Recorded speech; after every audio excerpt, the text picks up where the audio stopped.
நான் யாருக்குமே இம்பார்ட்டண்ட் இல்லைன்னு நீங்கள் நினைக்கிறீங்களே? உங்கள் ஃபேமிலியில் வேணால் நீங்கள் இம்பார்ட்டண்ட் இல்லாமல் இருக்கலாம்.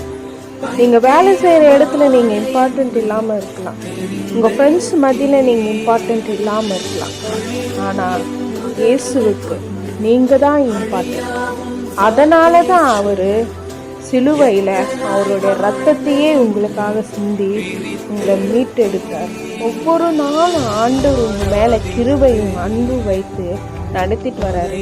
எத்தனையோ ஆக்சிடென்ட் நடக்குது, எத்தனையோ வியாதிஸ்தரங்கள் இருக்கிறாங்க, எத்தனையோ இன்னைக்கு நல்லா இருக்கிறவங்க கூட நாளைக்கு காணாமல் போயிடுறாங்க.